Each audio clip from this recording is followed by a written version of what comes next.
Now on BBC One and BBC One HD, results time with Gabby Logan and final score.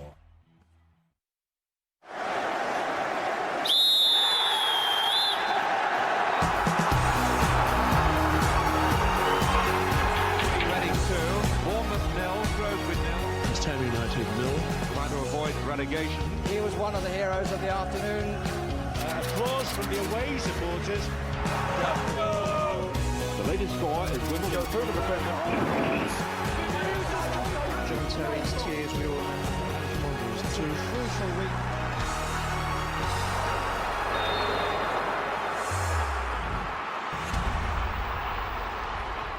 Good afternoon and welcome to Final Score. The football season is well and truly underway. Robbie Savage and Garth Crooks have kicked off their cobwebs, their Olympic hangovers too, and they're going to enjoy this afternoon's football with us here. We've been treated to an absorbing first 45 minutes in this afternoon's 6 Barclays Premier League games. Before we hear from the boys, let's bring you right up to speed with the scorelines. Well, there's no goals so far at the Emirates. Some excellent goalkeeping from Simon Mignolet has so far denied Arsenal there. But it's Fulham 2, Norwich City 0. Fulham's early pressure rewarded through Damien Duff and then Mladen Petric, who got the goals. QPR 0, Swansea City 1. Michael Laudrup enjoying a dream start to life as a Premier League manager. One of his new signings, Michu, has given them an 8-minute lead. And Reading having a tough time at the start of their new Premier League campaign. A complete howler for Adam Federici in the Reading goal has allowed Stoke to take the lead. West Brom have a 1-0 lead over Liverpool. Zoltan Gira has put West Brom ahead. West Ham 1, Aston Villa 0 in the Battle of the Claret and Blues at Upton Park. It's Kevin Nolan who's scored the goals. We're going to go around the Premier League grounds shortly, but a couple of results we're going to bring you. First of all, Wolves kicked off their championship campaign with a defeat against Leeds in the early kick-off, and Celtic drew thanks to a goal in the dying seconds. It was 93 minutes in stoppage time there. Chris Commons against Ross County in the SPL. We'll give you the details on that in just a moment. But first of all, half-time whistles blowing all around the Premier League. So let's head straight to Craven Cottage. James Mason can tell you all about the first 45 minutes there. Yes, Fulham 2, Norwich City 0, Gabby, with both managers handing out debuts to players before the kick-off. Optimism was running high through both sides, but it was Fulham old boy Damien Duff who opened the scoring midway through the first half. The winger latching onto a long through ball before poking it past the advancing John Ruddy before spinning into the net. And it was Fulham's new signing Croatian Mladen Petric who made it 2, scoring on his debut with a backward header that initially looked as if it had been cleared off the line by Johnny Howson. Brian Ruiz saw a free kick tipped over the bar just before the break in what has been a great first 45 for the home side, giving Chris Hughton plenty to think about during his first half team talk as the Norwich City manager. It's Fulham 2, Norwich City 0. Thanks, James. Thank you for that from Craven Cottage. Sunny, gorgeous weather all over the country today. And Arsenal, the highest placed side from last season in action as they begin life without RVP at the Emirates, up against Sunderland, led, of course, by Martin O'Neill in his first full season in charge. The two managers haven't always seen eye to eye in years. Keeper Simon Mignolet has done well to deny a host of those home chances. Arsenal really have been camped in the visitors' half.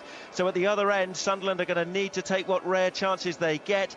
James McLean and Jack Colback have drawn saves from Wojciech Szczesny, but half-time and it's 0-0.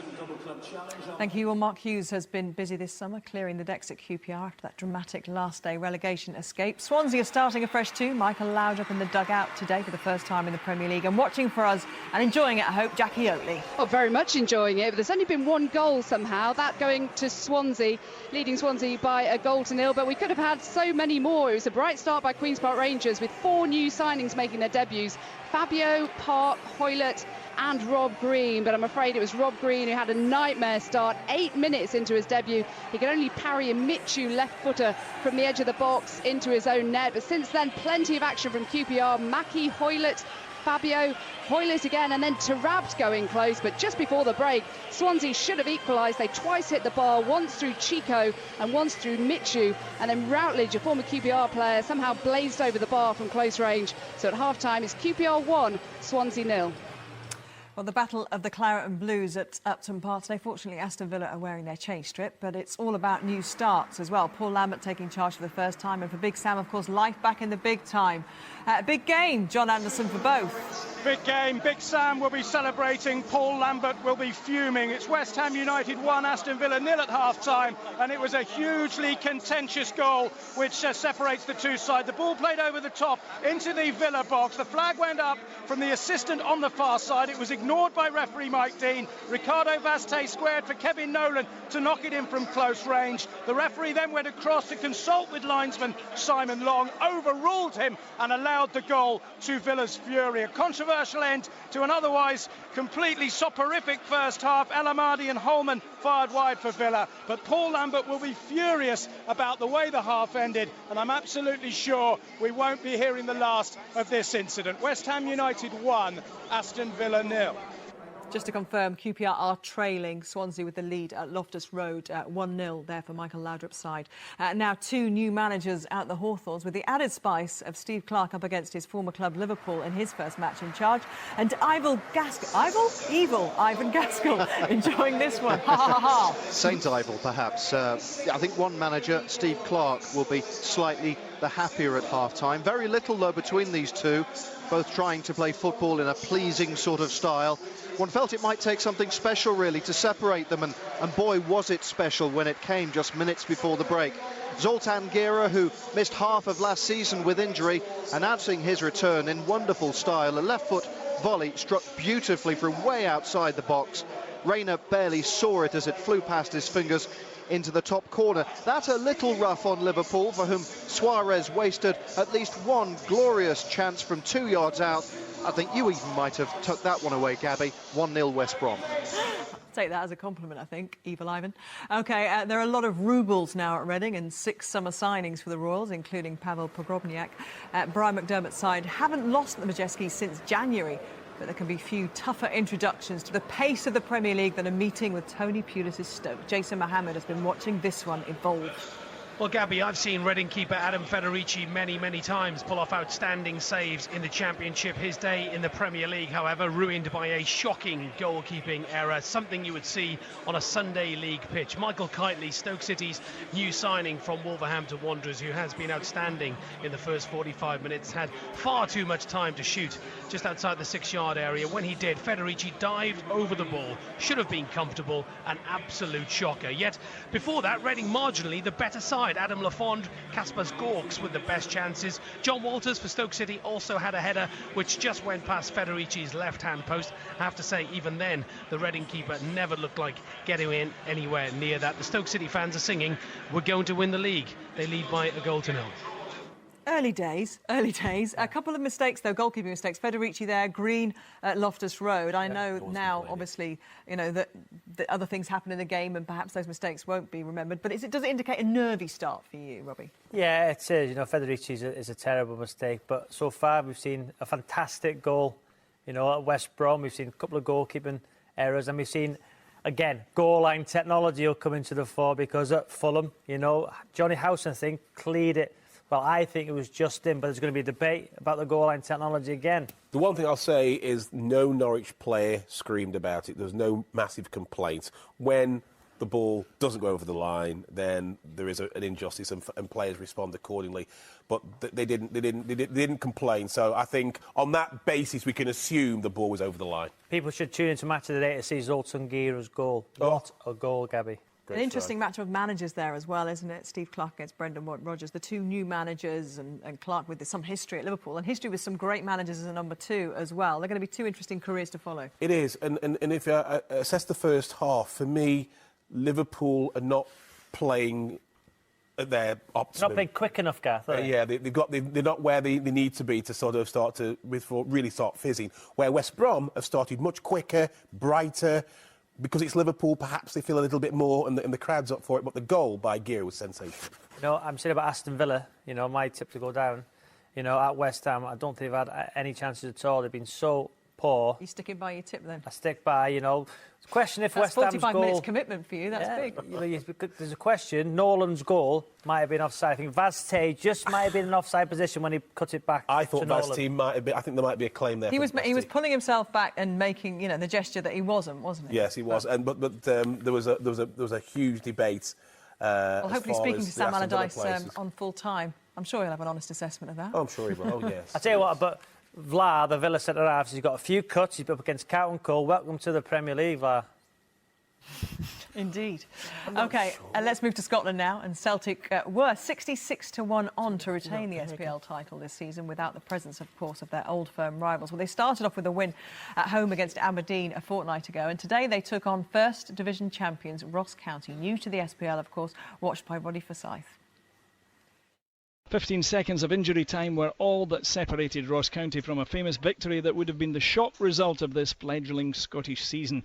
Leading by a dazzling Richie Britton free kick struck home just after the break, the SPL newcomers matched Celtic stride for stride into the added period of 3 minutes. With the prize almost in their grasp, however, County were undone by a shot from the Celtic substitute Tony Watt. The effort was stopped by Michael Fraser, but the keeper couldn't keep it in his grasp and it was spilled to the feet of Chris Commons 4 feet out. An equaliser was inevitable. What a rousing show from the Staggies, though. OK, let's have a little look at how the SPL is shaping up at half-time. It's Novi Kovas and Sutton who've scored the goals for Hearts in their 2-0 lead against Inverness. Kilmarnock are trailing 2 Motherwell goals to 1. Jamie Murphy's brace has them ahead at half-time. St Johnstone are also trailing. Isaac Osborne scoring Aberdeen's only goal so far. And Hibs also have the away lead. Lee Griffiths' 15th minute strike has them ahead against St Mirren. Now, what a last 12 months it's been for Rangers. This time last season, they were defending their SPL title. Now Ibrox is hosting 3rd Division football. Last week, Peterhead proved no pushover. Rangers securing a point with a late equaliser. Watching them today, Ian Turner. Half-time, Rangers 2, East Stirlingshire 1, and Rangers found themselves a goal down after just 2 minutes when Lee Wallace bundled over Paul Quinn. He picked himself up and scored from the penalty spot. The 45,000-odd Rangers fans only had to wait 12 minutes for the equaliser. Andy Little firing home a pass from Fran Sandaza. Sandaza himself then passed up a couple of glorious chances before Little again showed him how to do it with a close range header just before half-time. Rangers 2, East Stirlingshire 1. I've got to tell you that Garth is very excited. His favourite Olympian, Nicola Adams, is apparently either a hammer. Has she got a hammer scarf around her? Yes, yes. Yeah. The Leeds girl, who's at Upton Park today. What's she doing there with the Hammers flag around her? Who knows? Maybe a secret Hammers West fan. Ham. She trains at Haringey Policeman's Boxing Club, which obviously is in the vicinity. So maybe she's got an affiliation. Leeds fans will be gutted, won't they? She had a great ovation. Yeah, you like her, don't you? Big fan. OK, let's move around the Championship. We'll go to Oakwell first. Damien Johnson there. How's it going? Well, a fairly dull game here, Gabby, but illuminated by a fine goal from Barnsley's top scorer of last season, Craig Davis. Lovely move. Skipper David Perkins played him in on the edge of the box and he drilled low past Jason Steele in the Middlesbrough goal. It had been a game of few real chances before that. Borough settled the quickest, playing some neat possession football but lacked penetration. Grant Ledbetter going closest with a free kick 25 yards out. Barnsley slowly flickered into life. Borough fancied for promotion, of course, just missed out last season. Barnsley again tipped for the drop, but it's the home side who lead at the break. OK, let's go to St Andrews. Lee Clark, of course, taking charge of Birmingham City this season. Charlton, the new boys in the division. How are they faring? Steve Lee. Well, it's Birmingham 0, Charlton 0, and Charlton just about shading things after a first half here where the pace of Bradley Wright-Phillips and the guile of Johnny Jackson in midfield has caused Birmingham a few problems at the back. Much of the danger for Lee Clark's side coming down the left. Bradley Wright-Phillips and Jackson should have done better with excellent crosses that found them in the box. For Birmingham, Peter Lovenkrands has had a couple of decent chances. He's looked sharp. Ravel Morrison also going close. New Birmingham boss Lee Clark, as you say, has 5 new players on board, but so far things not exactly going his way. It's Birmingham 0, Charlton 0. And let's go to Turf Moor. Bolton, of course, relegated from the Premier League. Owen Coyle back at the club he took to the Premier League. Burnley. Richard Askham, lots of history. How's it going? Yes, a fierce atmosphere because of that, Gabby, in an open half of football that Burnley shaded, and then they took the lead as well late in the half. An attack down the right-hand side led to Charlie Austin finding room inside the area. He nodded it back to strike partner Martin Patterson, who headed the ball past the outstretched arm of Adam Bogdan. Replays seem to suggest that Patterson was offside, but the goal was given. He also went close with a cheeky lob, and it's the home side who've done the bulk of the pressing. Bolton, household Premier League names throughout, have attacked primarily on the break. Tyrone Mears, Martin Petrov and Chung Yong Lee have led the charge. Chung Yong Lee with their best chance, but from 12 yards he fluffed his lines. The home side didn't, and at the break, Gabby, Burnley lead by 0-0. Thank you very much. Let's check in with Robin Bailey at Portman Road. Blackburn Rovers looking to bounce straight back to the Premier League, and Steve Keane, unsurprisingly, been put under a bit of pressure. Not directly by the owners, Robin, of course, by their new spokesman. He's got to win 3 in a row or get the sack.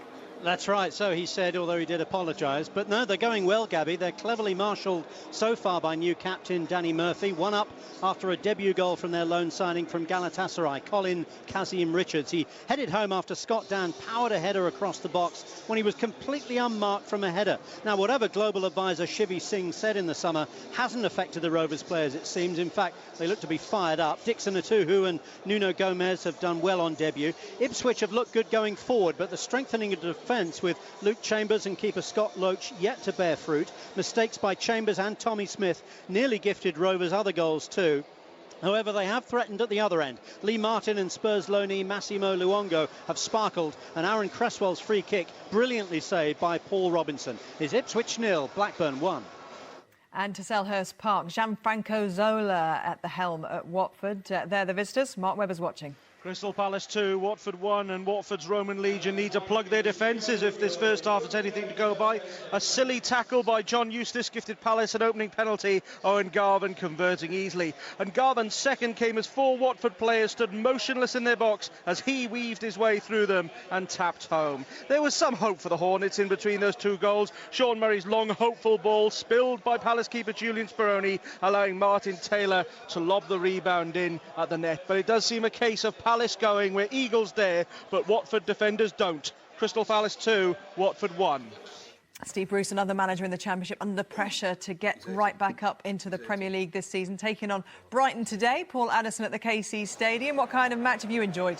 Well, it's been a bit dull so far, to be fair, unlike the weather, which is glorious here in the East Riding of Yorkshire. Gabby, we're a minute into the second half, no goals yet. The most impressive performer on the field so far, one of Steve Bruce's summer signings, Sonny Aluko, who arrived on a free transfer from Rangers, has had the best opportunities for the Tigers. The first one, a shot from 25 yards, which was saved by Thomas Cusack for Brighton. The second one, shot again from distance, which beat Cusack but bounced back off the crossbar. As for Brighton, Craig Noone and Andrew Crofts have had worthy shots for them, but dealt with by the Hull City defence. The highlight for me so far, and for those suffering from Olympic Games withdrawal, Luke Campbell, the Hull gold medalist, was the guest of honour today, and he did a lap of honour to David Bowie's heroes at half-time with his gold medal from the bantamweight boxing. So that's been the best bit so far, and that doesn't say a lot for the footballers. It's 0-0. He was in Moss Side just round here yesterday. Did his predictions, didn't he? For Football Focus? Yeah. Impressive guy. Yeah. Good kid. OK, let's go to the King Power Stadium now. Leicester are many people's favourites to go straight up this season, bypassing the lottery that is the playoffs. Andy May, how have they started their season? It's goalless so far, with Leicester dominating in terms of chances, although overall it's not been a great game of football, I have to be honest. Lloyd Dyer's fired over and wide. Jermaine Beckford has missed the target from close range, and 2 of the home team's new signings, Jamie Vardy and Richie Delat, have gone close. Peterborough have created absolutely nothing in what is only their 5th season in the second tier of English football. Defender Sean Brisley did almost score an own goal, though, after a Leicester through ball inside the box. Both of these teams won 4-0 in the League Cup a few days ago, but it's 0-0 so far in the Championship. Spent all their goals in the week. They're kicking off around the Premier League after their half-time breaks. We will, of course, bring you any news when we get it. But let's continue with our catch-up of the Championship and to Pride Park. Alan Biggs. Yes, Derby 2, Sheffield Wednesday 1 here, Gabby. The second half about to get underway after a first half, mostly a steep learning curve for the Championship newcomers. Manager Dave Jones' body language has told the story of frittered possession and defensive frailty, fully exploited by Nigel Clough's Derby. But the best goal of the half could have a vital bearing, and it was struck by Wednesday's Chris O'Grady just before the break. O'Grady bearing a visual similarity to Jermaine Johnson, who normally scores this sort of goal. It was a vicious 25-yarder conjured from nothing, but it was O'Grady's goal. This after Nathan Tyson's Derby opener made by Robertson Ward, before new signing Paul Coots set up a diving header by Jake Buxton. 2-0 Derby at that stage, but a potentially decisive lead has now become Derby 2, Sheffield Wednesday 1. Suarez has just earned a free kick there, has he? Yes, it was a clumsy tackle by Malumbu in a very dangerous area, right on in the D. Perfect for Stephen Gerrard. OK, should we check in with Tony Lockwood at the Den, and then if anything happens with this, we'll let you know. Thomas Ince scoring the only goal of this game. Gabby for last season's playoff finalists. Millwall will reflect on 3 scoring opportunities. Danny Shiddu's downward header. Andy Keogh's effort from 8 yards out, saved by the legs of Matthew Gilks. And then Josh Wright's well-struck volley. Blackpool held out.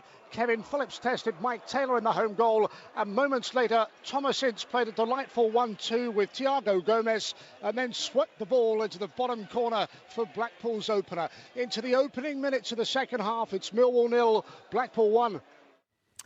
To the City Ground now. Andrew James, how's it going there? Well, Gabby, without wanting to jump on the Olympics bandwagon, we've had our 2 locals here, Helen Richardson and Sam Oldham, bronze medalists respectively in the hockey and gymnastics. They got the biggest cheer of the first half. That cheer you can hear is for a singer, and certainly in terms of inspiring a generation, Forest and Bristol City doing their best to turn out modern pentathletes, heptathletes, long jumpers, distance runners, anybody but footballers. It's been dreadful. Hardly a shot on goal for Bristol City until stoppage time when Hulse went close. Blackstock went closest for Forest. The football can only get better, but the Olympics legacy lives on in Nottingham, Gabby. Thank you very much, Andrew. No goal then from that free kick, and Suarez took it. Yeah, I'm a bit surprised by that. It was perfect for someone like Stephen Gerrard. I mean, Suarez, who I don't think... He's working very hard, don't get me wrong, Gabby, but he just seems to be... You know, things aren't coming off for him very much. I don't know whether the early missed chance, and it was a hell of a chance. I think it was a bit too close, the free kick. You know, it's in the D, you've got to really, whip it to get up and down. It just went in between the post behind the goal and the goal post, so it wasn't too far away. It was perfect for Gerrard. Sometimes strikers come along and they're desperate to score, and midfielders say, OK, you have it. But it didn't work at all. OK. Thanks for the moment, guys. Shall we check in on League One now and update you with the half-time scorelines there? Of course, they have kicked off in the second half, but these are they.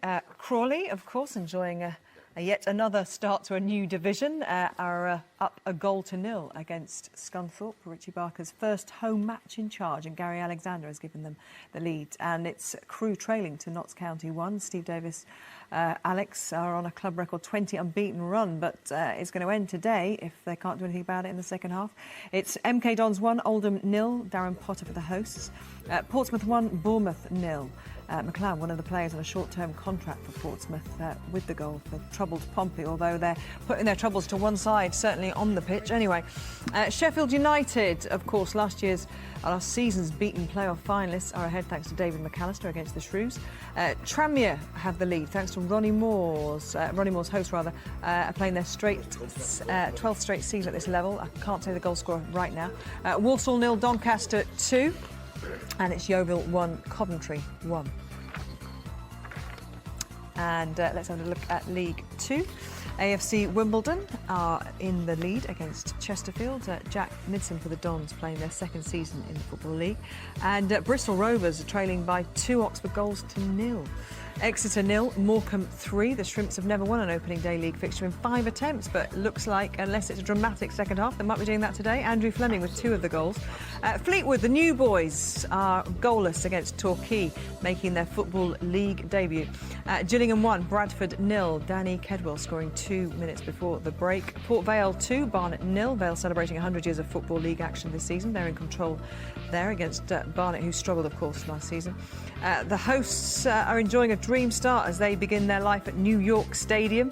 Rotherham 2, Burton 0 is the half-time scoreline. York 0, Wickham 1. Matt Bloomfield's goal threatening to dent York's Football League return party.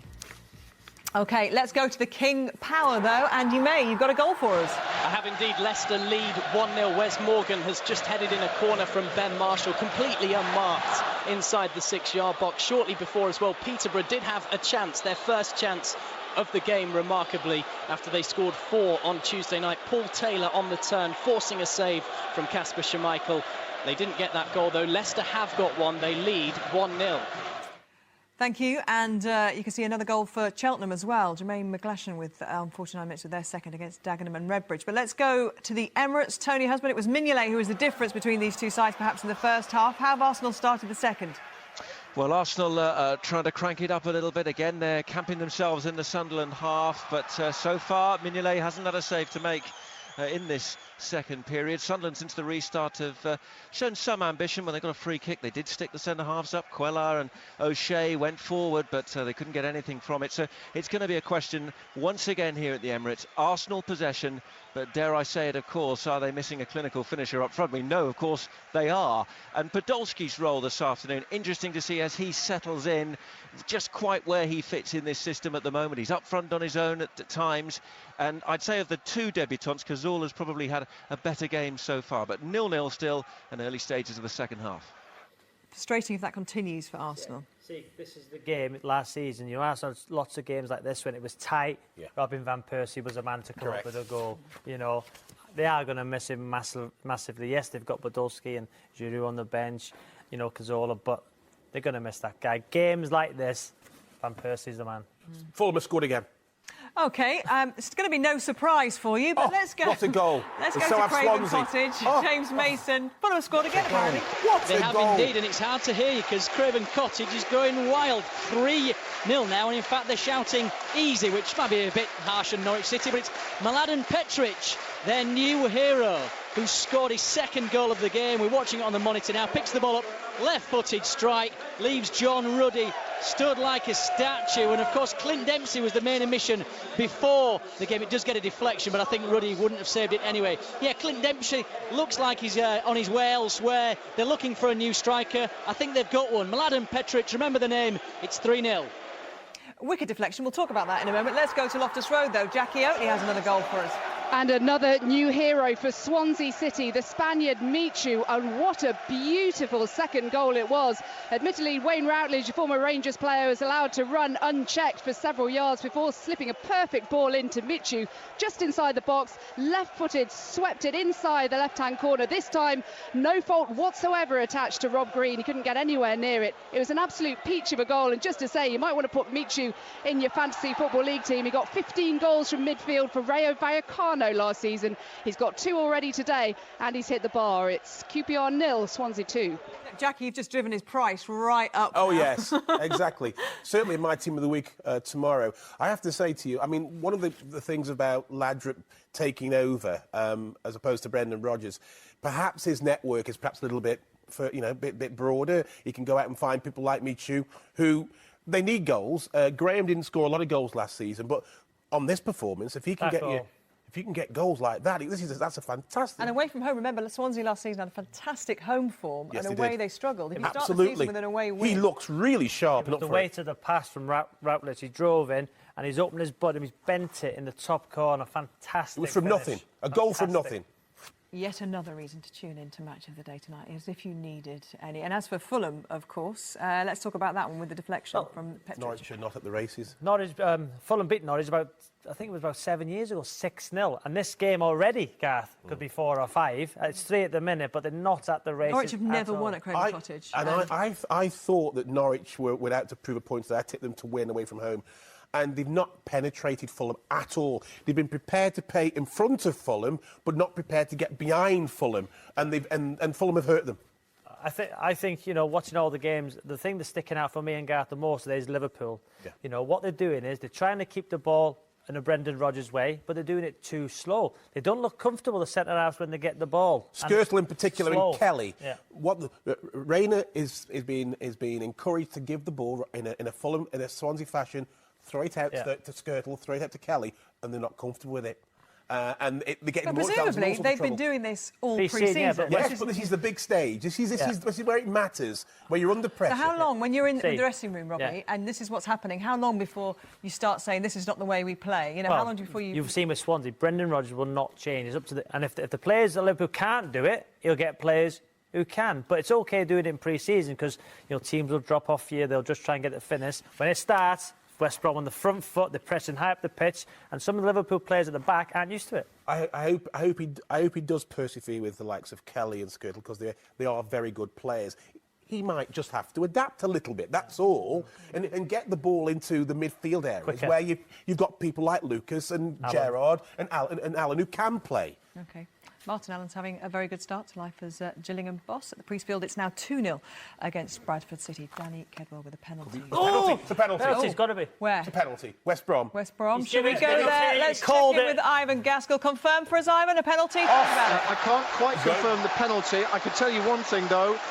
Daniel Agger has been sent off for the challenge, and if that's the case, it's clearly a foul, and it was clearly 2 yards inside the box, so by a natural process of deduction, I'm going to call it that he must have given a penalty, and I think he has, because the ball is now being placed on the spot. Shane Long was through on goal. He took a real big nudge in the back, and I think he went down. He thought 50-50 whether I get a shot away here. Certainly, though, felt a very heavy challenge. And I think Long himself is going to dust himself down and take it in just a moment. Hey, Ivan, and we will come back for that. But Stonewall? Yeah, it's a penalty. Well, I think it's a penalty because Long is a race. Long wins the race and just gets in front of Agger. And once you're in front, you've got to let him go. Tell you what. And once he's impeded... That angle there, he's not He's conclusive. just put his arm like that. Watch this, Garth. Yes. Now he's going through. Oh, it's a penalty! That angle there, slightly more conclusive. I think it's a penalty, yeah. I think the referee's called it right. behind, was he? And it's turning into a bad day for Rodgers. What I'm going to say, if you was walking in the street and done that to a fella, that wouldn't knock a guy over. You're on about? What? No, that wouldn't knock you over. Would you be running about I'm just that saying, kind of speed down the street normally, though, in football? No, but I'm just saying, he's gone down far too easy. But you've gone down, it's a penalty. He's just got himself into the box. The forward's taken advantage of the nudge, and that's what you would expect. But Reina, can he save it and keep Liverpool in the game? Liverpool at the moment are trying to readjust. Because Downing's coming off and Carragher's going on. So they're having to readjust very, very quickly. But if Reina saves it, they're still in the game. Let's go find out if he can. Ivan Gaskell. Yeah, so Jamie Carragher comes on. Downing has gone off. Now, just think about this for a second. This could take Liverpool 2-0 down, and they've just taken one of their key attacking influencers off the pitch. I see why. There's a big hole with Agger not filling it. But anyway, let's concentrate on whether West Brom do extend their lead. It's Long versus Reina. 2, 3, 4 steps. Very casual. Oh, what a poor penalty. It's saved by Reina. That was a shocker. Reina just had to throw his cap on it. It's still 1-0. Go on. I'll tell you what I was about to say in a second. When you tell me about how shocking that was. I'd dock him a week's wages for that penalty. I'd dock him half a week's wages for chewing gum while he's taking a penalty. There you go. Just a quick story about Shane Long. I was on holiday with Shane Long, and he was sunbathing by the pool. Little boy smashed the ball, him on the head. He was not happy whatsoever. That's why he's missed the penalty. What, do you think it's karma? Karma. Very, very well deduced, Miss Logan. But it was a shocker. OK. Shane Long gets karma. It's all happening here. But let's go to Turf Moor. Richard Askham has a goal. Yes, Burnley have doubled their lead, Gabby. Charlie Austin grabbed it after great work from Junior Stanislas down the left-hand side. Really dangerous cross. The Bolton defence didn't quite know what to do with it, and Charlie Austin gambled. Not sure what part of his body it came off. Perhaps his chest, perhaps his thigh, but it's in the back of the net, and Burnley lead by 2-0. Owen Coyle not having a very happy return to Turf Moor. Let's talk about how Liverpool get back out of this then, because they can still rescue something from this now, can't they? This is not insurmountable, and they can come away from here with a result of some sort. Well, yeah, because at the moment they've been unconvincing, Liverpool, they've been given a lifeline by Reina and Long, because make no mistake, in any language that was an appalling penalty kick in my view. The thing with having Andy Carroll on the bench, the best way to change for me now, you're 10 men. Set pieces are probably the way the players are going to have the best chance to score. You may as well put Andy Carroll on. Change it. Launch a few balls in the box, because Andy Carroll looks fit in pre-season. So they've got a really, difficult start to the season, because they've got Man United, Man City and Arsenal and Sunderland in the next 4 games. But the big 3 in the next 4 games. What Garth was saying before, getting the ball into midfield quicker. And they haven't got the players, I don't believe, at the back to be comfortable on the ball, to feed it into Jed, to feed it into Alan. Got to get the ball quicker, and they can't do it. Skirtle's a warrior. Agger's perhaps a little bit better on the ball. Kelly's still very young. Cadder's Doesn't want to be in that situation. Cadder's on his last couple of seasons. We're going to get a goal from the Den. Tony Lockwood. Yes, it's a goal now in each half, Gabby, for Thomas Ince, who looks a fine young prospect from a footballing family, and he really has looked the part. That goal in the first half with a fine 1-2 and a finish swept into the bottom corner. And then a moment ago, Ince sent through, real composure, left foot finish into the roof of the net. A goal in each half for Blackpool and 2 for Thomas Ince. Millwall 0, Blackpool 2. Oh. Hysterics here, Ivan Gaskell. Another penalty at the Hawthorn. Absolutely unbelievable. Skirtle this time with, I think it was James Morrison going. I'm not got the benefit of replays here, so if I've got that wrong, do pull me up. I'm sure you will. But I think it was Morrison going away from goal, way away from goal. Skirtle came up from behind him. Phil Dowd had absolutely no doubt. Now, Jamie Carragher is certainly having a debate with him about it, but Skirtle, penalty given, and, well, you won't be surprised to hear it was Shane Long, in fact, who went down. Forgive me, it's a long way. My eyes aren't as good as they used to be. But Shane Long, interestingly, is nowhere near this kick. Instead, Odom Wingy, after an argument with Morrison, is going to be the West Brom player to take it. So they've got another opportunity. They're still arguing, other Liverpool players. This is all playing with the mind of Odom Wingy, of course. Long, just minutes ago, with the weakest penalty I think I've ever seen. Rayner could have gone the wrong way and still recovered and saved it. It was easy. This time it's Odom Wingy. Blasts it into the corner. This time Rayner had no chance. He went the right way, but Odom Wingy struck it so much more firmly than Long. He now has the ball up his shirt, and West Brom have a 2-0 lead. So Skirtle's got his back, obviously, to the player, Sean Long, and Long goes down. No. Long steals the ball from Skirtle. Unbeknownst to Skirtle, he's there. But as Skirtle goes to kick the ball and he's being robbed, he kicks the player. It's a penalty. Definite penalty. That's what we're saying about the awareness of the centre-halves at Liverpool. They don't know what's around them. Long's nicked it, kicked him in the back of the foot. It's a penalty. Odom Wingy smashed it. Just 2 seconds before, we're saying, well, Liverpool have been given a bit of a lifeline now. They can get back into this now. Game over. OK. It's not at Loftus Road, or is it? Jackie Oakley, who's got this one? And it's another goal for Swansea City. Now 3-0 they lead against Queen's Park Rangers. The home side are absolutely shell-shocked. And it's Nathan Dyer with the goal after a defensive howler, this time by Fabio, another debutant. Remember, it was Rob Green on his debut who handed the first goal to Swansea to Michu. He then scored a perler with his second goal, and he has just slotted the ball past Rob Green with his hands on his hips. He can't quite believe what's happened, absolutely shell-shocked. And now Sean Wright-Phillips is about to come on in place of Clint Hill. Fair to say the Queen's Park Rangers defence have not done themselves any favours today with Hill and Ferdinand in the centre. It's QPR 0, Swansea City 3. Gabby. Swansea lost 4-0 the opening day last season. They might be about to inflict 4-0 on QPR. Started the season when they finished it. Well, almost. They get a goal, the same total scoreline. disarray. I mean, QPR finished the season all right, didn't they? Well, not literally. Not the. For the last 5 games at home. But I'm talking about away at Manchester City. They were pretty much, they weren't great, were they? Could have won that game in the end. They were 2-1 up with 4 minutes left. Well, they're in shambles today. I think what Garth meant was it's almost the same scoreline. I'm defending you. No, actually, I don't think they played particularly well at Manchester City. I thought City were very nervous and very edgy, and Manchester City, and QPR have been exactly that today. Goal. Nervy and edgy. There's a Premier League goal to tell you about. It's at Craven Cottage. James Mason. And this is the best of the lot, Gabby. Their 4th goal, and it's from Alex.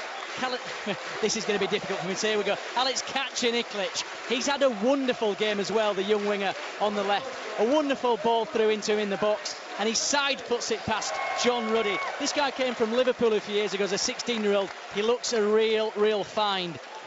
Robbie mentioned that Norwich lost 6-0 to Fulham a few years ago. It's going that way again. 4-0 to Fulham. What a great stat. Where did you pull that from in your blonde I just remember 7 years ago. I think it was when Norwich went down the last day of the season, I think, as well. Might be wrong. Impressive. Meanwhile, they're still arguing about whether or not QPR had a good end to the season or not. I'm sticking by what you meant. I think you meant it was going to end up being a 3-2 scoreline on their last day of the season. It might end up that today. Is that what you meant, Garth? Oh, he's in a mood with me now. No. Okay, let's go to Ibrox because it looks like they might be getting that win, Ian Turner.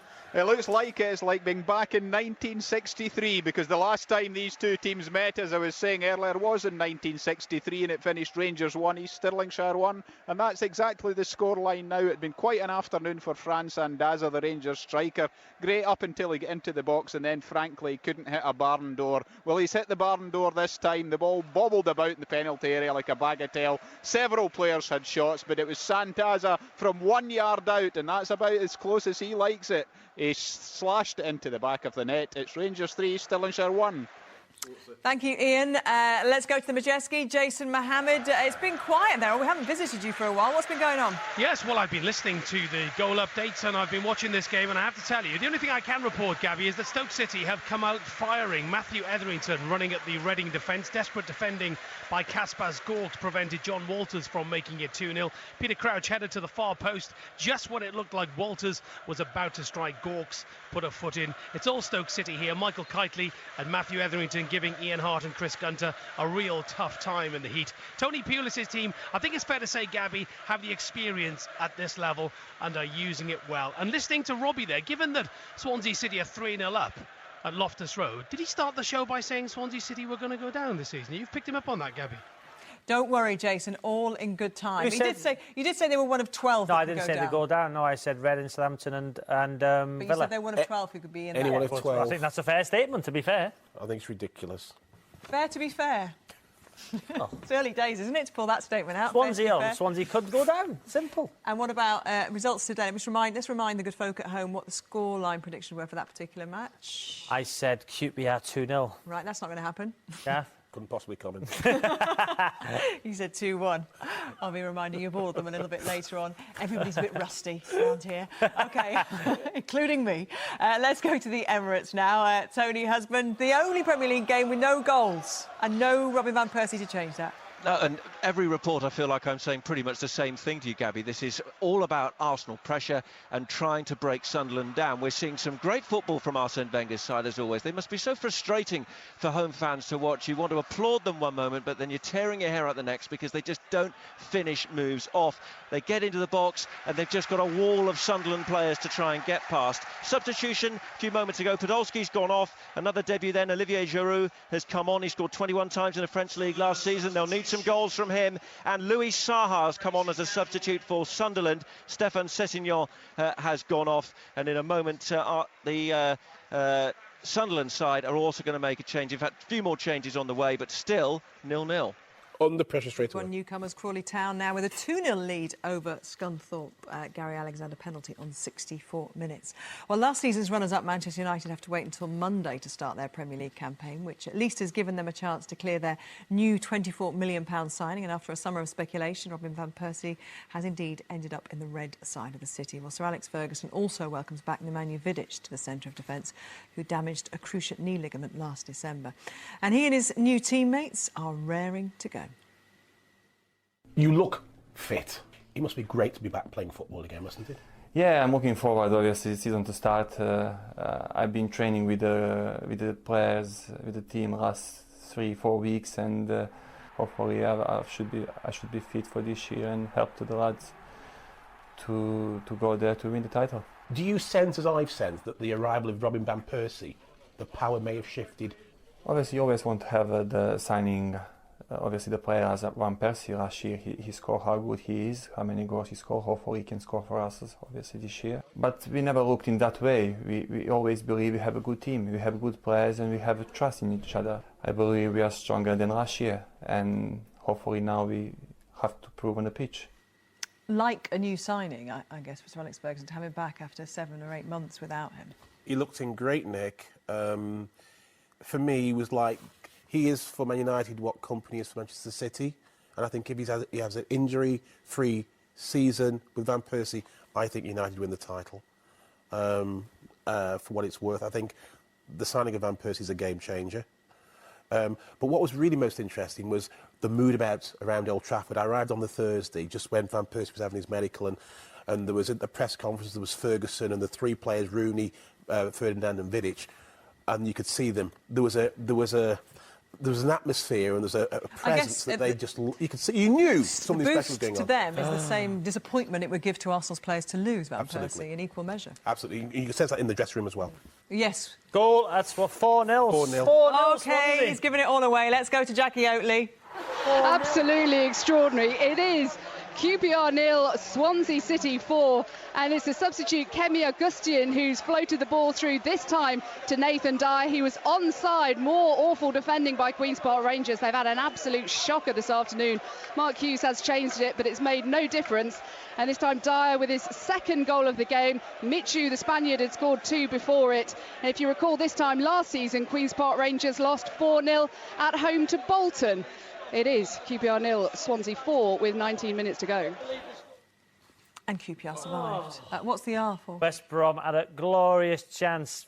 To wrap the Morrison game up. To wrap the game up. Let's see if Ivan agrees with you. Ivan, glorious chance. Well, I bow to Robbie Savage, obviously, in terms of expertise when it comes to finishing in front of goal. But, yeah, that was, to my mind, a very gettable finish, and he missed it. James Morrison, fed by Lukaku, steering the ball over the angle of the post and bar, and that would have really wrapped it up. 2-0, you feel, is relatively comfortable, though we've seen leads like that slip away. 17 minutes left. It's been all change since we had that real frenzy of activity. We've had some substitutions. Long and Guerra have gone off. Guerra, the goal scorer, with the best shinner I've ever seen from 25 yards, had given West Brom the lead. Lukaku from Chelsea, here on loan, and Fortune are both on for West Brom, so they're not holding back, are they?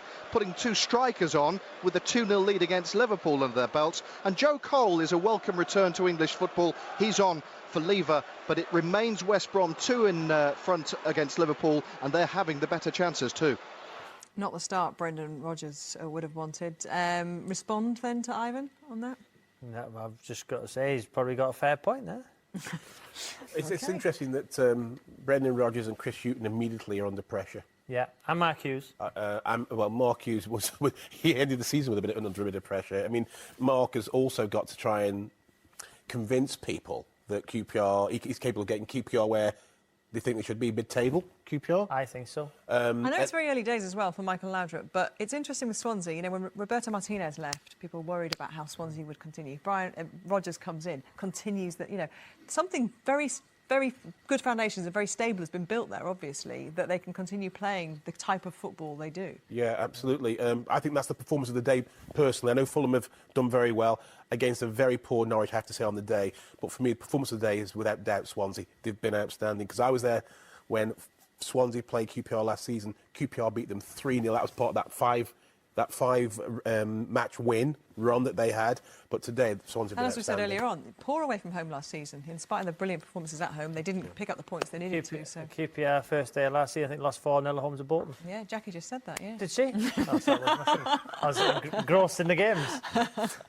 I know, multitasking, never your strong point. OK, let's go to Ibrox. I think it's already been through. It has, yeah. Let's tell us about that 4th goal then, Ian Turner. Yeah, I think the points are going to Ali McCoyston. Rangers 4-1 with 15 minutes left. Fran Sandaza returned to his old ways. He was about 2 yards out this time. Couldn't hit, well, he did hit the target, but Ryan McWilliams pulled off a great save, and they're just 1 yard out. Andy Little, he bagged his 3rd of the game. It's a hat-trick for him. It's 3 points for Rangers. They lead East Stirlingshire 4-1.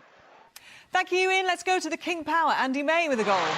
It's 2-0 to Leicester City, and a stunning strike from Andy King off the bench. Top corner, top right-hand corner.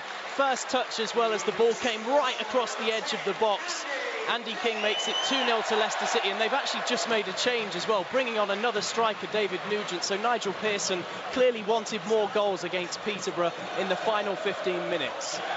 Yeah, Peterborough haven't won away since Boxing Day last year. OK, let's go to Upton Park. West Ham looking good for the win. John Anderson?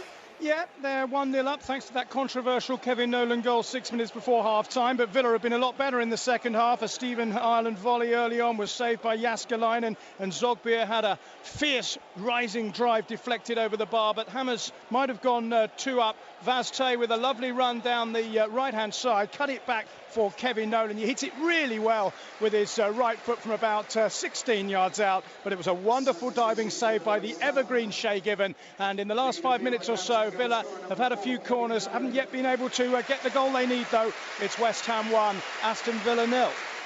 And that's the same scoreline at the Majeski. The reverse, though, of course, the away side with the lead. Are Reading going to get anything out of this, Jason Mohammed? Well, they've just had a chance. Pavel Pogrebniak had a header which was well saved by Asmir Begovic, but I have to say that Stoke City have been brilliant this second half. They're just using their experience in very hot and humid conditions. Both managers, Brian McDermott and Tony Pulis, are starting to use their bench.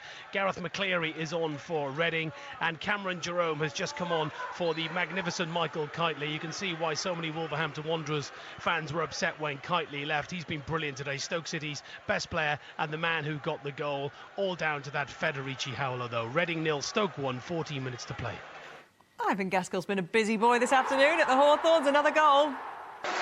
There has, and it's West Brom wrapping it up here, 3-0. What an emphatic scoreline. Who'd have predicted this? I didn't hear too much prediction in this regard before we started today.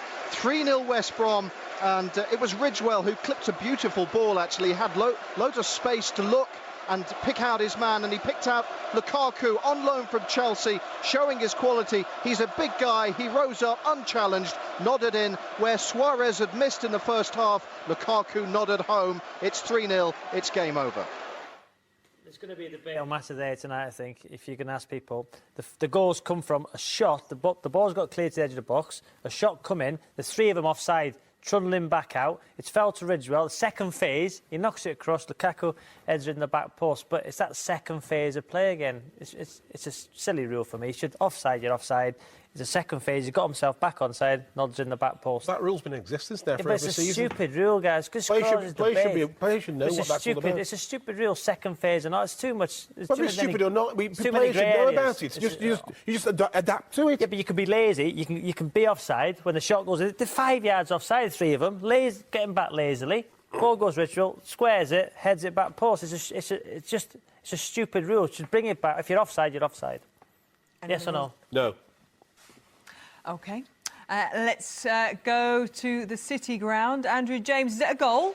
Yes, it is a goal, Gabby, and it's a goal for Nottingham Forest, and it's one that their second half play deserves. They sent on Simon Cox, the striker they signed just this week from West Bromwich Albion. He got to the byline at the Trent end and pulled the ball back, and Adeline Guediora, who was on loan here for much of last season from Wolves, now a full signing for Nottingham Forest, has got them off the mark. Bristol City have been disappointing, 3 debutants in their side, but it's Forest who are in front. Nottingham Forest 1, Bristol City 0. Time running out for Arsenal at the Emirates. Tony Husband. And this is where it gets really interesting, isn't it, Gabby? The dynamic of the game. We're now inside 12 minutes to play. If you're Sunderland, you've had your backs to the wall for virtually the entire game. You've held an Arsenal side who've had virtually all the possession, and now you're just wondering, are we going to get a point, or possibly is there one more chance for us where we could sneak something? It's still Arsenal pressure. Aaron Ramsey and Andrei Arshavin have come onto the field as well. Walcott and Diaby have made way, but time is ticking away now, and you can feel the nerves around the Emirates. Thank you, Tony. OK, well, Manchester City start the defence of their Premier League title tomorrow at home to Southampton. Jolyon Lescott knows only too well the pressure is even greater when you're the champions. He spoke to Football Focus today. United have spent big. Van Persie has joined them. Chelsea the same. Concerned? Yeah, of course. Obviously, they're all quality players that them teams have signed, and as I say, there wasn't easy games to play in beforehand, and now they've had additional players and added quality to the squad. It's going to be even harder, but I probably haven't been this excited for a number of years. Obviously, I think off the back of last season and the Euros, yeah, it's a massive occasion now this weekend. We know it's not going to be easy because their confidence is going to be high at the back of a promotion and the way they performed last year. So we know it's going to be a tough game. And I can remember last year when we played Swansea opening game, and I don't think we touched the ball for like the first 20 minutes. So hopefully we can get a kick in the first 20 against Southampton. So are Manchester United favourites for the title? Well, I think you've still got to say City, because Robbie Van Persie, yes, fantastic signing for United, no question, but people are forgetting about City can have a fit, firing mentally right. Carlos Tevez back, you know, his partnership with Aguero. Happy Carlos Tevez? Well, he looks happy. You know, I've seen him pre-season. He was fantastic last week in the Community Shield against Chelsea. Fantastic goal. So that can change. I think Roberto or Brian Marwood, whoever you're listening to, has got to buy some players. I know Roberto will be you know, desperate for players, and they need to. But I think with Tevez back, OK, City. Let's go to Loftus Road. Jackie Oatley, what a game you're having there. What an extraordinary game. I don't think any of us could have predicted this in a million years. It's now QPR 0, Swansea City 5. That's Swansea City, who are hotly tipped by many people for relegation this year. QPR, who we all fancy to finish at least in the top half. And this time it's a player who didn't even start, Scott Sinclair, who's been on the bench, bearing in mind he wants to move away, probably to Manchester City. He was played in by Michu, who scored 2 goals this afternoon. He looks a real find, a goal-scoring midfielder. And Sinclair let fly, left-footed, the edge of the penalty area, also nonchalant. It's QPR 0, Swansea City 5. Michael Laudrup will be thinking the Premier League, this is easy. What's Mark Hughes going to make of this? well, I tell you what, he'll be getting the change room. I've only seen Mark Hughes throw bottles and cups a few times, and I tell you what, he'll be doing after that performance. The defending, it's embarrassing. Honestly, he'd have worked so hard in pre-season. It's all started from a Robert Green mistake. Let's be honest, Garth. You know, that's setting back. That's one goalkeeper mistake. Yeah, but then the defending is absolutely abysmal. Gone from bad to worse. Yeah. And the point I was making, it's, you know, at the end of last season when QPR played Manchester City, they went, not a particularly great performance, but went 2-1 ahead. At that point, I thought they should have closed it. They capitulated. Yeah. And it's a similar capitulation here. Yeah. 6 3:00 kickoffs. You've got a 4-0, a 5-0 and a 3-0 at the moment. Yeah. There's been extraordinary performances. Liverpool, extraordinary. Just totally unconvincing. Norwich, appalling. QPR at home, shocking. I mean, it's been an incredible afternoon. You've got to look at the result of the day so far. It's Sunderland going to Arsenal.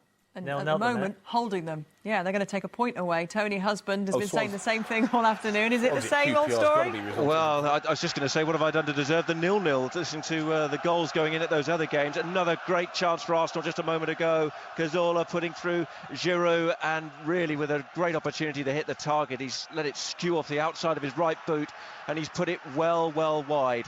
So, time running out.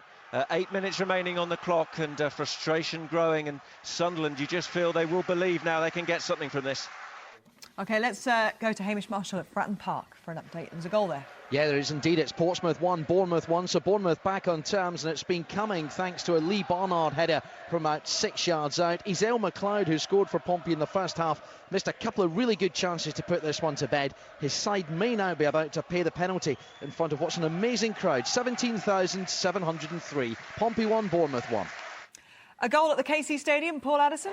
Yes, Hull City have scored it, Gabby, with just 5 minutes left, and it was scored by the substitute Jay Simpson. Thomas Cusack came out to get the ball towards the right-hand side of his area, caught short, the cross came in, and Simpson was there to profit from it. It's been all Brighton in the second half, but it is Hull City who lead by a 1-0.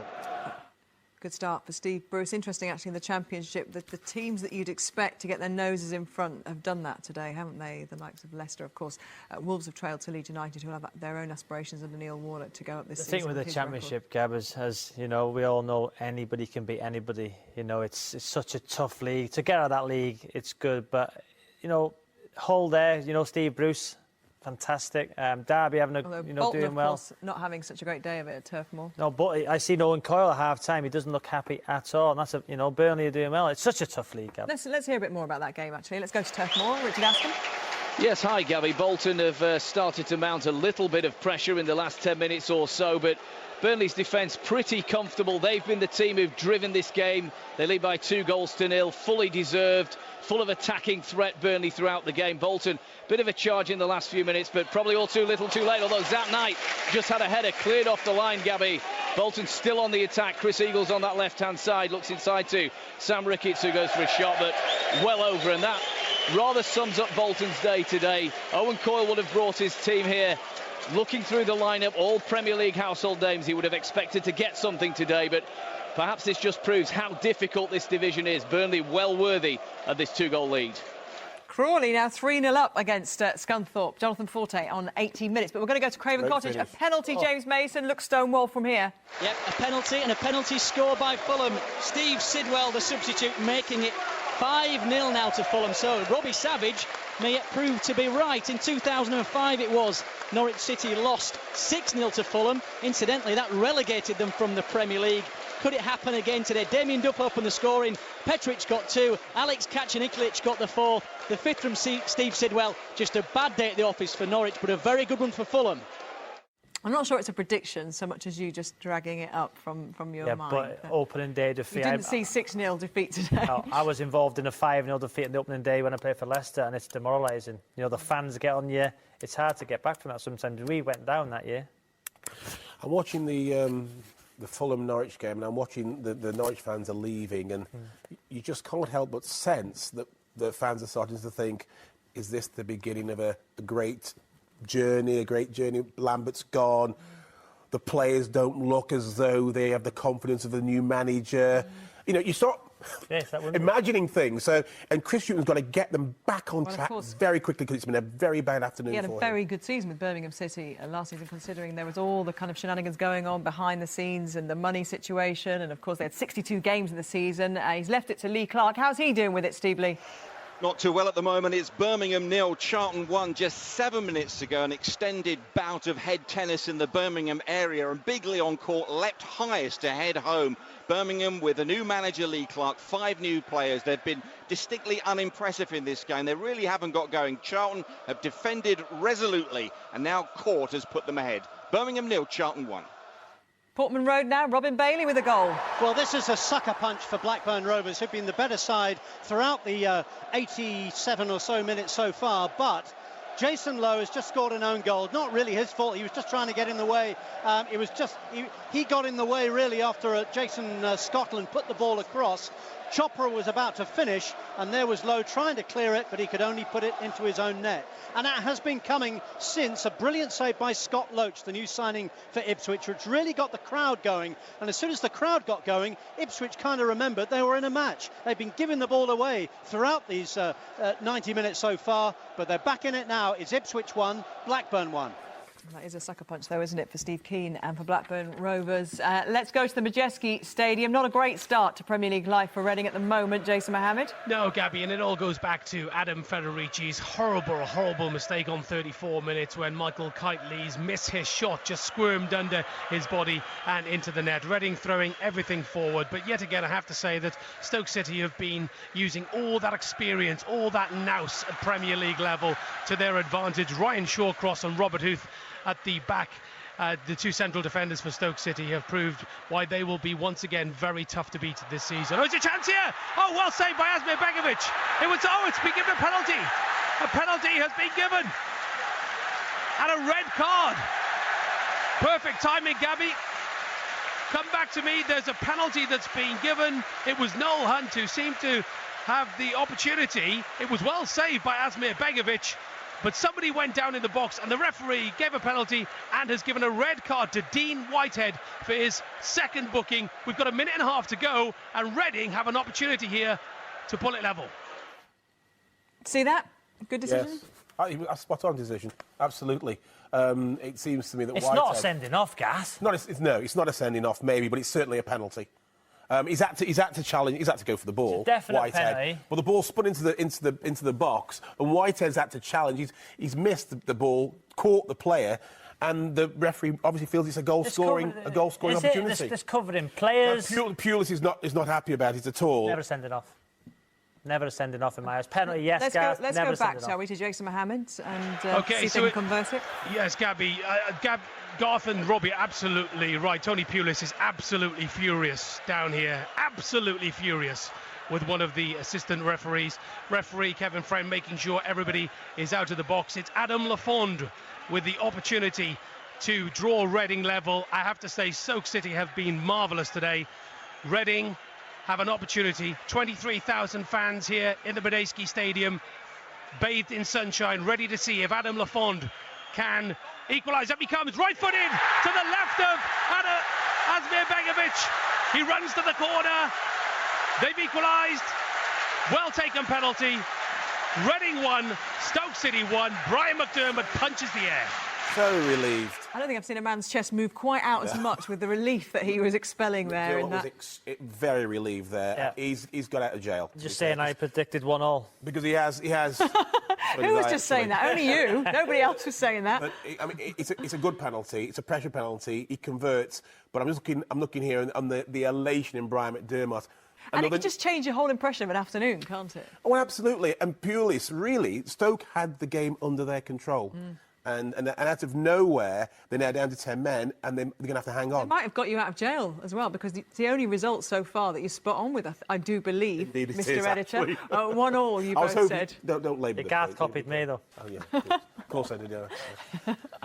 OK, let's check in with another newly promoted side. West Ham having a pretty good afternoon, John Anderson, from the scoreline anyway at Upton Park. Yes, indeed. They need to hang on for another 3 minutes or so plus stoppage time, but they lead by 1-0 against Aston Villa. Ron Vlaar's been impressive for Villa, not so much as a defender, but the way he gets forward. He hit a low 25-yarder, which fizzed in towards Jussi Jääskeläinen, another debutant. He got down well to save to his right-hand side, but West Ham might have put it out of sight 13 minutes from the end. Free kick from Matt Taylor on the right-hand side. Carlton Cole climbing, as he does so often, made a good connection too, but the header went just wide of the post. But with West Ham in possession and going forward at the moment, it looks like an opening day win for Big Sam. West Ham 1, Villa 0. Thank you very much, John. Let's go to Craven Cottage. Full-time whistle has blown. James Mason can give us the full story of a fabulous afternoon for Fulham, but, well, just dreadful for Norwich. Indeed, yes, thank you, Gabby. It's finished Fulham 5, Norwich City 0.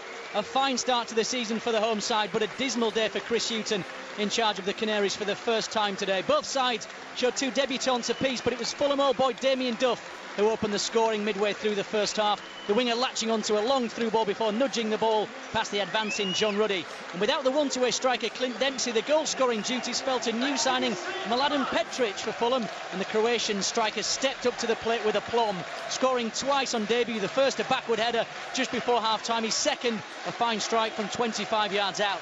Arguably the best goal of the lot came from young winger Alex Kacaniklic, finishing a beautiful passage of play before a fifth from the penalty spot from Steve Stidwell. It ended here, Fulham 5, Norwich City 0. And a late goal for Gianfranco Zola's Watford at Selhurst Park. Mark Webber. Yes, Alman Abdi's got the get-out-of-jail card, a low drive outside the area. They've been pushing for most of the second half, but they couldn't knock the door down until now. 2-2, we're still playing.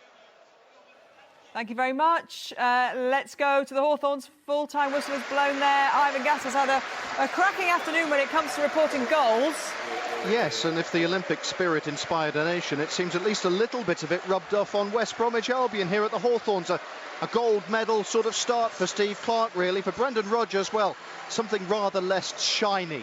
An afternoon, a season so full of promise already soured. The sort of opening day nightmares are made of. Behind to Zoltan Gera's stunning volley just before the break. Liverpool never really recovered. They tried to play their football, but West Brom just overran them by the end.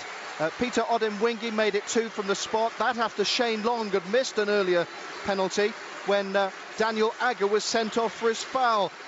Long's penalty perhaps the worst in my living memory. Odemwingie's rather better. It was wrapped up late on by Lukaku, a sub, starting off his spell on loan from Chelsea in the best possible manner. 3-0, it could have been worse. Liverpool, can we start again, please? OK, let's go to Ibrox. Full-time whistle has blown there, Ian Turner.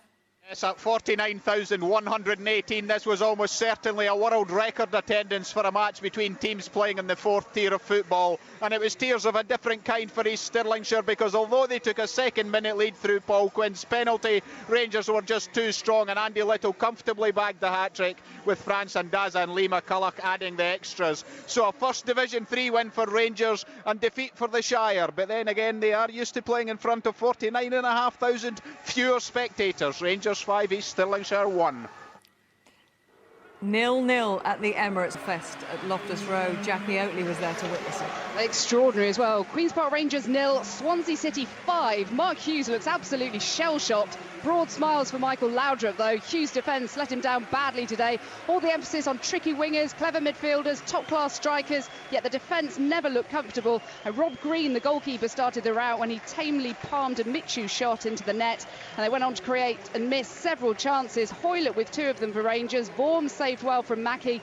But before the break, Chico and Michu both hit the bar for Swansea. And then they ran riot in the second half, capitalising on so many defensive errors. Michu sweeping home his second beautifully. The Nathan Dyer scored a brace, latching onto passes from Routledge and Augustian before substitute Scott Sinclair made it 5 after yet another mistake, this time from Anua. And it was a year to the day since Tony Fernandez's multi-million-pound investment in Rangers, and he might have to pull his wallet out again before the end of the month, with defence clearly a priority. QPR 0, Swansea 5.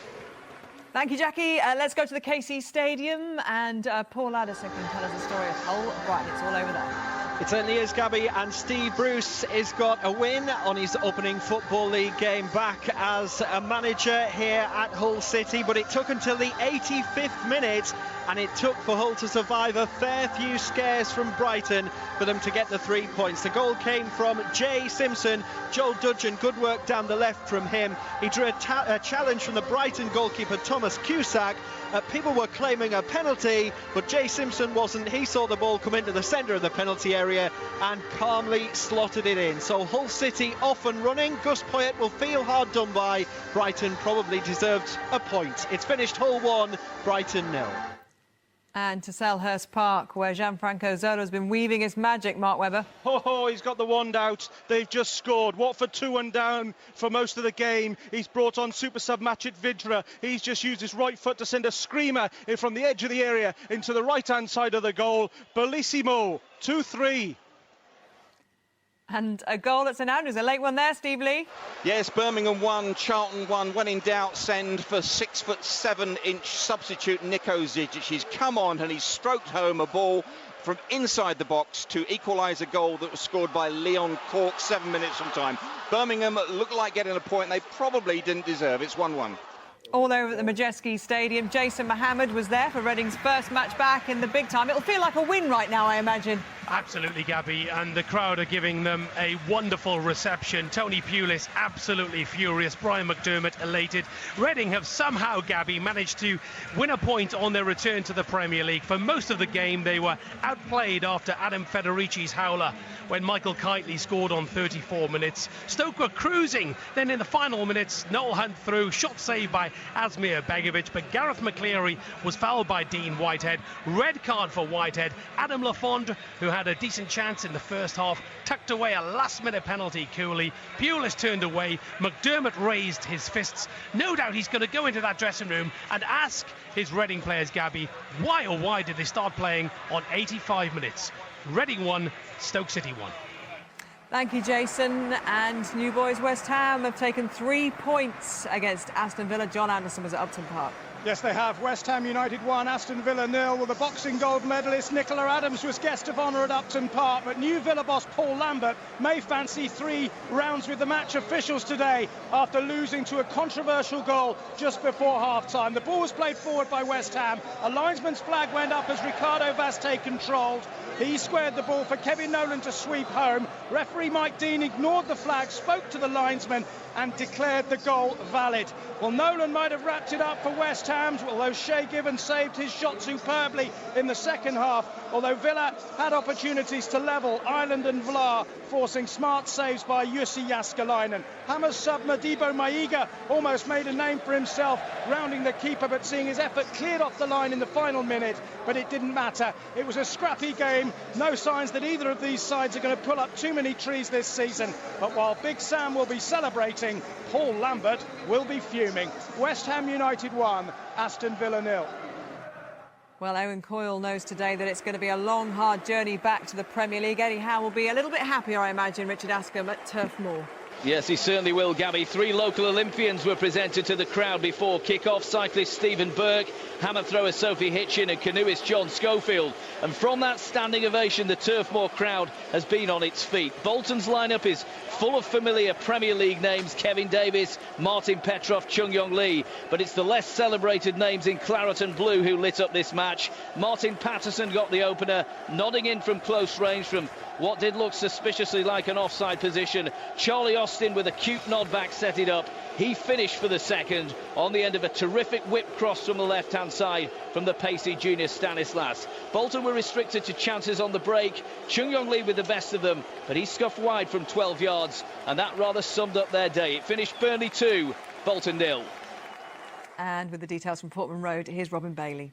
Yes, 1-1. Ipswich ended this game laying siege to the Rovers' goal after forcing Jason Lowe into an own goal 8 minutes from time. Only a Gaël Givet last-ditch challenge denied Lee Martin the winner at the death. Before that, Blackburn had been strolling, and particularly Danny Murphy, their new captain. Colin Kazim-Richards, another new signing, had a fine debut and marked it with a first goal for the club, a header from Scott Dan's header across goal. Rovers look okay on the pitch if people like global advisor Shivi Singh can avoid rocking the boat with stupid comments, but Steve Keane knows Rovers should have 3 points tonight, not 1.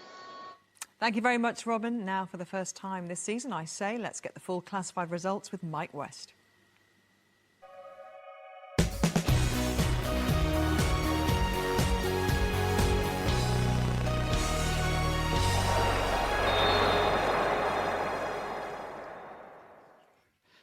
And starting with the Barclays Premier League. Arsenal 0, Sunderland 0.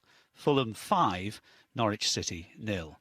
The match between Newcastle United and Tottenham Hotspur is an evening kick-off at 5:30. Queen's Park Rangers 0, Swansea City 5. Reading 1, Stoke City 1. West Bromwich Albion 3, Liverpool 0. And West Ham United 1, Aston Villa 0. On to the Empire Championship. Barnsley 1, Middlesbrough 0. Birmingham City 1, Charlton Athletic 1. Burnley 2, Bolton Wanderers 0. Crystal Palace 2, Watford 3. Derby County 2, Sheffield Wednesday 2. Hull City 1, Brighton and Hove Albion 0. Ipswich Town 1, Blackburn Rovers 1. Leeds United 1, Wolverhampton Wanderers 0. Leicester City 2, Peterborough United 0. Millwall 0, Blackpool 2. And Nottingham Forest 1, Bristol City 0. In the Empire League 1, Bury 0, Brentford 0. Crawley Town 3, Scunthorpe United 0.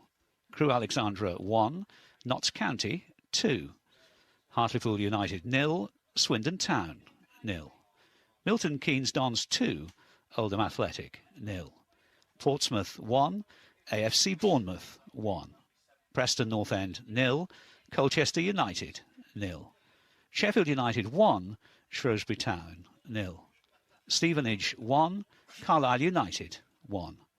Tranmere Rovers 3, Leyton Orient 1. Walsall 0, Doncaster Rovers 3. And Yeovil Town 1, Coventry City 1. The Empire League 2, AFC Wimbledon 1, Chesterfield 0. Bristol Rovers 0, Oxford United 2. Cheltenham Town 2, Dagenham and Redbridge 0. Exeter City 0, Morecambe 3. Fleetwood Town 0, Torquay United 0. Gillingham 3, Bradford City 1. Plymouth Argyle 0, Aldershot Town 2. Port Vale 3, Barnet 0. Rochdale 0, Northampton Town 0.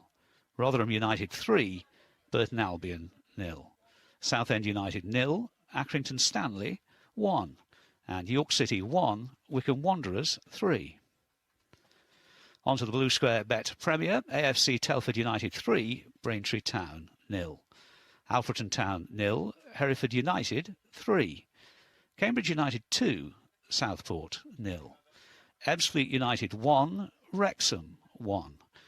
Gateshead 1, Forest Green Rovers 1. Grimsby Town 0, Nuneaton Town 0. Kidderminster 2, Mansfield Town 3. Macclesfield Town 2, Dartford 0. Newport County 2, Lincoln City 1. Tamworth 1, Stockport County 0. And Woking 3, Barrow 1. Into Scotland and the Clydesdale Bank Scottish Premier League. Hearts 2, Inverness Caledonian Thistle 2. Kilmarnock 1, Motherwell 2. Ross County 1, Celtic 1. St Johnstone 1, Aberdeen 2. And St Mirren 1, Hibernian 2. The Irn-Bru Scottish Division 1, Dumbarton 0, Cowdenbeath 3. Dunfermline 0, Partick Thistle 1. Falkirk 0, Wraith Rovers 2. Hamilton Academical 1, Greenock Morton 1. Livingston 0, Airdrie United 2. The Scottish Division 2, Albion Rovers 0, Alloa Athletic 3. Arbroath 4, Ayr United 2. East Fife 0, Queen of the South 0. Forfar Athletic 4, Stranraer 0. And Stenhousemuir 3, Brechin City 1. The Scottish Division 3, Annan Athletic 3, Berwick Rangers 2. Clyde 0, Peterhead 2. Elgin City 3, Stirling Albion 1. Queen's Park 2, Montrose 2. And Rangers 5, East Stirlingshire 1. The Corbett Sports Welsh Premier, Carmarthen Town 2, Aberystwyth Town 0. For Talbot Town 1, Llanelli 2 is a later score. And Prestatyn Town 4, Avon Lido 2. Finally in Ireland, the Danske Bank Premiership, Crusaders 0, Ballymena United 0. Donegal Celtic 1, Portadown 1. Dungannon Swifts 1, Cliftonville 1. Glenavon 1, Glentoran 1. Linfield 0, Coleraine 0. And finally Lisbon Distillery 0, Ballymallard United 5. So the Blue Square Prem, not Newport County set the early pace with their 100% winning record. Hereford relegated from the Football League last season, lead a 4-club chasing pack on 7 points. Macclesfield were also relegated last time. They're a further point behind. At the bottom, Kidderminster and newly promoted Dartford are still looking for their first points. Nuneaton, another of the new boys, drew at Grimsby to get their campaign up and running. Much fancied Mansfield picked up their first win of the season and climb up to 16th. And the SPL, because it's not really worth looking at the other leagues, of course, so far. The SPL, Hearts, the only, the early leaders there on goal difference from Motherwell. Both sides have a win and 2 draws from their opening 3 matches.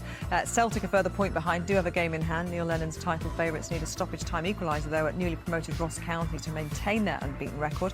St Johnstone at the bottom lost for a second time in 3 games and prop up the division. New Boys Dundee also have just a solitary point so far and face a trip to city neighbours Dundee United tomorrow. OK, let's get the headlines from the Premier League today. West Brom 3, Liverpool 0. The Rodgers Revolution at Liverpool got off to a rotten start at the Hawthorns thanks to goals from Zoltan Gira, Peter Odemwingie and Romelu Lukaku. And the Baggies even had a luxury of missing a spot kick after Daniel Agger was sent off for a challenge on Shane Long. QPR 0, Swansea 5. New signing Michu had Swansea's fans singing loud and proud at Loftus Road. His double strike, a further 2 goals from Nathan Dyer and 1 from Scott Sinclair, got the reign of Michael Laudrup off to a dream start. Mark Hughes' new look side were a defensive shambles, to say the least. And it was 5-0 to Fulham against Norwich at Loftus Road. Fulham hammered a side that looked like they were still on their summer holidays. Petric scored a double, a debut double indeed for the Cottagers, and set to be a star for them in West London. Goalless at the 1, Aston Villa 0. New Boys enjoyed a winning return to the Premier League. Kevin Nolan did the damage though. And Reading 1, Stoke 1. Federici will be buying Adam Lafondra a drink tonight after his early mistake was cancelled out. That's it from us. We're going to be on the red button for more reaction from managers. Hopefully we'll see you there. If not, see you next week.